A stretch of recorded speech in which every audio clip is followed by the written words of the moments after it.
अस्सलामु अलैकुम वरहमतुल्लाहि वबरकातुहू। कुरान करीम की क्लास में आप सबका इस्तकबाल है। अल्हम्दुलिल्लाह काफ़ी अरसे से मैं नूरानी क़ायदा पढ़ा रहा हूँ और आप हज़रात पढ़ रहे हैं, और अल्लाह का बहुत शुक्र है कि हम नूरानी क़ायदे के इख्तिताम के ख़त्म करने के बिल्कुल करीब हैं। और नूरानी क़ायदे के बारे में आप जानते हैं कि अगर हमें कुरान करीम पढ़ना है तो नूरानी क़ायदे को पढ़ना और उसे सीखना एक रूह की हैसियत रखता है। कुरान करीम की तिलावत में एक बहुत बड़ा किरदार नूरानी क़ायदे का है कि जब तक हम इसको नहीं पढ़ेंगे, नहीं समझेंगे, तो कुरान करीम की तिलावत हमारे लिए मुश्किल होगी। अल्हम्दुलिल्लाह हम उस नूरानी क़ायदे के तख्ती नंबर 22 तक पहुँच गए हैं और आज हम तख्ती नंबर 22 पढ़ रहे हैं। नूरानी क़ायदा ओपन कर लें और पेज नंबर 43 पर देखें। आज हम तख्ती नंबर 22 पढ़ेंगे। इस तख्ती में टोटल 3 फार्मूले बताए गए हैं। 3 फार्मूले हैं। देखें, मैं तख्ती बाद में पढ़ता हूँ, पहले जो सबक है उसको आप देख लें ताकि तख्ती के समझने में, फार्मूले को समझने में आपके लिए आसानी हो।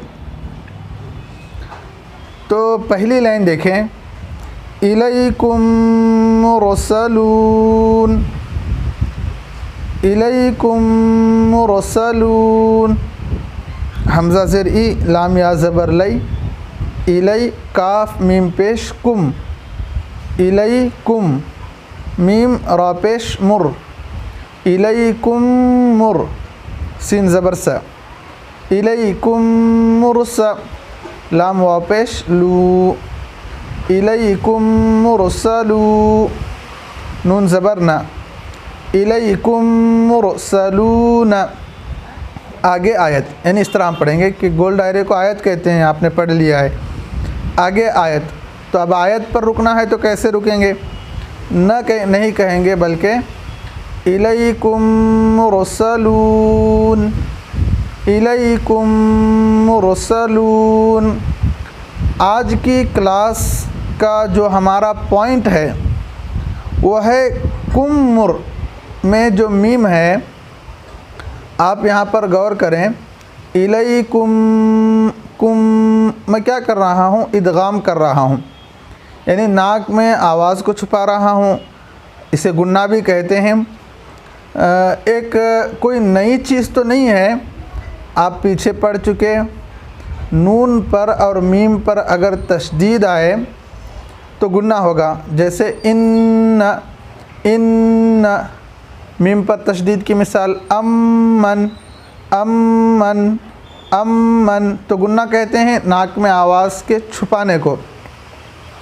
इलैकुम में भी मीम पर तशदीद है, लेकिन काम तो वही है कि भाई गुन्ना करना है, नाक में आवाज़ को छुपाना है, लेकिन इसका नाम थोड़ा अलग है। काम तो वही है, नाम अलग है। क्या कहेंगे? यहाँ पर जो फार्मूला है, इस फार्मूले का नाम है इदगाम शफवी। इसका नाम है इदगाम शफवी, इदगाम शफवी इस फार्मूले का नाम है। अब ये फार्मूला आप तख्ती में पढ़ें, आपको बात समझ आएगी। यहाँ पर इदगाम शफवी क्यों है, ये आपको समझ आएगा फार्मूला पढ़ने से। तो पहली लाइन देखें आप, तख्ती नंबर 22 की पहली लाइन देख लें। मैं पढ़ता हूँ, सुन लें। अगर उर्दू आती है तो इसको आप ख़ुद भी पढ़ लें। देखें, फर्स्ट 1 नंबर डाला हुआ है दायरे में और उसके आगे लिखा हुआ है इदगाम शफवी। किसे कहते हैं आगे बता रहे हैं। मीम साकिन के बाद मीम आए तो मीम को मीम से मिलाकर गुन्ने के साथ पढ़ा जाएगा। समझ में आ रही बात? देखिए और एक बार पढ़ता हूँ। इदगाम शफवी किसे कहते हैं? मीम साकिन के बाद मीम आए तो मीम को मीम से मिलाकर गुन्ने के साथ पढ़ा जाएगा। इसको इदगाम शफवी कहते हैं। ये तख्ती नंबर 22 का पहला फार्मूला है। अगर आप इसको समझ गए हैं तो आप मिसाल में गौर करें। इलैकुम मुरसलून, इसमें गौर करें। इलैकुम, काफ मीम पेश कुम, कुम में जो मीम है, इस मीम पर जज़म है, इसको जज़म कहें या सुकून कहें।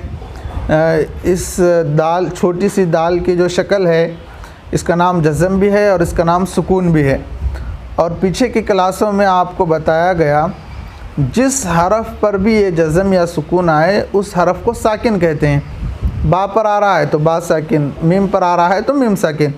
तो अब यहाँ पर मीम पर आ रहा है तो मीम साकिन।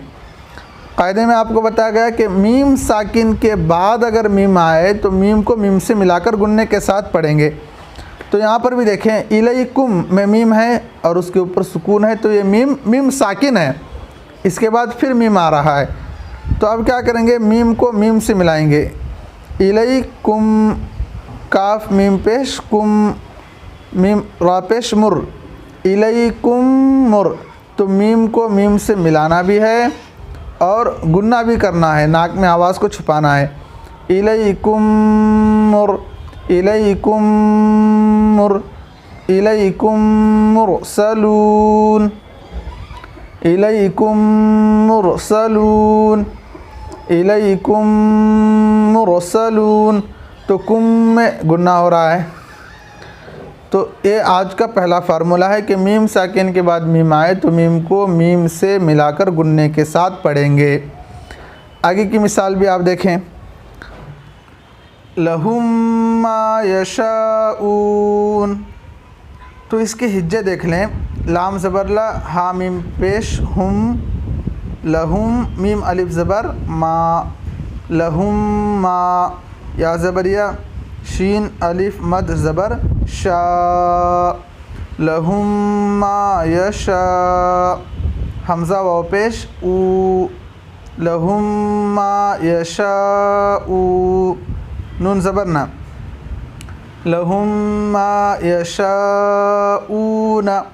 आगे आयत पर रुकना रहा और ज़बर को जज़म बना देंगे। तो नून की ऊपर रहने वाले ज़बर को हटाकर जज़म दें। लहुम मा यशाऊन, लहुम मा यशाऊन, लहुम मा यशाऊन। तो इस तरह पढ़ना है। तो आज का जो पॉइंट है हमारा वो यही है। देखें, लहुम में जो मीम है, मीम साकिन है, इसके बाद फिर मीम आ रही है, तो अब मीम को मीम से मिलाकर गुन्ना के साथ पढ़ेंगे। लहुम, लहुम, लहुम मा, लहुम मा। तो गुन्ना हो रहा है ना, तो इस गुन्ने को इदगाम शफवी कहते हैं। दूसरी लाइन देखें, फ़ी क़ुलूबिहिम मरदुन, फ़ी क़ुलूबिहिम मरदुन, फ़ी क़ुलूबिहिम मरदुन। इसके हिज्जे देख लें, फ़ायाज़िर फ़ी, क़ाफ़ पेश क़ु, फ़ी क़ु, लाम वा पेश लू, फ़ी क़ुलू, बाज़िर बी, फ़ी क़ुलूबी, हामिम ज़ेर हिम, फ़ी क़ुलूबिहिम, मीम ज़बर मा, फ़ी क़ुलूबिहिम, रा ज़बर रा, फ़ी क़ुलूबिहिम मरा, ज़ाद वाव पेश ज़ुन, फ़ी क़ुलूबिहिम मरदुन, फ़ी क़ुलूबिहिम मरदुन, फ़ी क़ुलूबिहिम मरदुन। इस तरह पढ़ना है इसे। यहाँ पर भी हमारा पॉइंट यही है कि फ़ी क़ुलूबिहिम में मीम साकिन है, आगे फिर मीम आ रही है, तो मीम को मीम से मिलाकर गुन्ने के साथ पढ़ेंगे। इसको इदगाम शफवी कहते हैं। फ़ी क़ुलूबिहिम मरदुन। अब अगर कोई बंदा इसे फ़ी क़ुलूबिहिम मरदुन इस तरह बग़ैर गुन्ने के साथ पढ़ेगा तो फिर वो क्वालिटी और वो खूबसूरती, वो हुस्न नहीं आएगा जो कि गुन्ने की सूरत में आता है। फ़ी क़ुलूबिहिम मरदुन इतना खूबसूरत नहीं है जितना कि फ़ी क़ुलूबिहिम मरदुन है। समझ में आ रहा है भाई? अब देखें दूसरा लफ्ज़, फ़हुम मुअरिदून, फ़ा ज़बर फ़ा, हा मीम पेश हुम, फ़हुम मीम पेश मु, फ़हुम मीम आइन पेश मु, फ़हुम मु, रा ज़ेर री, फ़हुम मुअरि, ज़ाद वाव पेश दू, फ़हुम मुअरिदू, नून ज़बर ना, फ़हुम मुअरिदून। आगे आयत दो ज़बर को जज़म बनाएंगे, फ़हुम मुअरिदून, फ़हुम मुअरिदून, फ़हुम मुअरिदून। तो यहाँ पर भी ही है, फ़हुम में मीम साकिन है, इसके बाद फिर मीम आ रहा है, तो मीम को मीम से मिलाकर गुन्ने के साथ पढ़ेंगे, इसको इदगाम शफ़वी कहते हैं। तो असल में ये तख्ती नंबर 22 मीम साकिन के कायदों के बारे में है, यानी इस पूरी तख्ती में मीम साकिन के फ़ार्मूले बताए गए हैं। 3 फार्मूले हैं, एक तो इदगाम शफ़वी, यानी मीम साकिन के बाद मीम आए तो मीम को मीम से मिलाकर गुन्ने के साथ पढ़ने को इदगाम शफ़वी कहते हैं। इसका दूसरा फार्मूला है इख्फ़ाए शफ़वी, इख्फ़ाए शफ़वी। और तीसरा फार्मूला है इज़हार शफ़वी। इख्फ़ाए शफ़वी और इज़हार शफ़वी किसे कहते हैं, वहाँ पर मीम को किस तरह पढ़ा जाएगा, इंशाअल्लाह कल की क्लास में मैं आपको बताऊँगा, आपको पढ़ाऊँगा। उम्मीद करता हूँ कि आपको क्लास समझ आ रही होंगी और आप सब खैरियत से होंगे। अल्लाह तबारक व तआला मेरे पढ़ाने को और आपके पढ़ने को कबूल फ़रमाए।